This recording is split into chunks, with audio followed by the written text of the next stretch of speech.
हथौड़ा और चाबी। शहर की पुरानी बस्ती में ताले की एक दुकान थी। उस दुकान में ढेर सारे ताले और चाबी थे। लोग ताले खरीदने वहां आते। कभी कभी मुख्य चाबी गुम हो जाने पर डुप्लीकेट चाबी बनवाने भी उस दुकान पर आते। उसी दुकान में कोने में एक मजबूत हथौड़ा भी पड़ा हुआ था जो ताला तोड़ने के काम आता था, लेकिन उसका प्रयोग कभी कभार ही होता था। कोने में पड़े पड़े हथौड़ा अक्सर सोचा करता था कि मैं इतना मजबूत हूँ, इतना बलशाली हूँ, इसके बाद भी इतने प्रहार झेलता हूँ, तभी ताले को खोल पाता हूँ।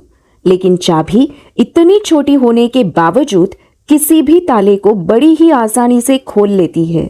ऐसा क्या है इस छोटी सी चाबी में? एक दिन जब दुकान बंद हुई तो उससे रहा न गया। उसने चाबी से पूछ ही लिया, चाबी बहन, मैं बहुत दिनों से एक बात सोच रहा था, किंतु बहुत सोचने के बाद भी किसी निष्कर्ष पर नहीं पहुंच पाया। क्या तुम मेरे एक सवाल का जवाब देकर मुझे निष्कर्ष तक पहुंचने में मदद कर सकती हो? पूछो भाई।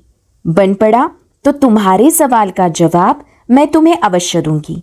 चाबी नम्रता से बोली, बहन, तुम में ऐसी क्या खास बात है कि तुम इतनी छोटी होने पर भी हर प्रकार के ताले, चाहे वह कितना मजबूत हो और जिद्दी क्यों ना हो, बड़ी आसानी से खोल लेती हो, जबकि मैं तुमसे बहुत बड़ा, बलशाली और शक्तिशाली होने के बावजूद ऐसा नहीं कर पाता।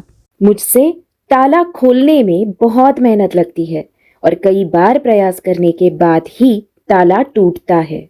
चाबी मुस्कुराई और बोली, बहुत ही साधारण सी बात है हथौड़े भाई। तुम ताले पर प्रहार करते हो, इस तरह तुम उस पर बल का प्रयोग करते हो और खोलने के प्रयास में उसे चोट पहुंचाते हो। ऐसे में ताला खुलता नहीं बल्कि टूट जाता है, जबकि मैं बिना बल का प्रयोग किए और ताले को चोट पहुंचाए बगैर उसके अंतर्मन में उतर जाती हूँ। इसलिए मेरे निवेदन पर ताला तुरंत खुल जाता है। दोस्तों, जीवन में कई बार ऐसी परिस्थितियां आती है जब हमारे सामने हथौड़ा या चाबी बनने का विकल्प होता है। किसी का दिल जीतना है तो उसे हथौड़ा बनकर जोर जबरदस्ती से नहीं जीता जा सकता, बल्कि चाबी की तरह उसके दिल में उतरकर जीता जाता है। इसी प्रकार किसी से कोई काम करवाना है तो डरा धमकाकर और जबरदस्ती दबाव डालकर भी काम करवाया जा सकता है, लेकिन ऐसे कार्य के प्रति उत्साह और समर्पण भावना नगण्य रहेगी।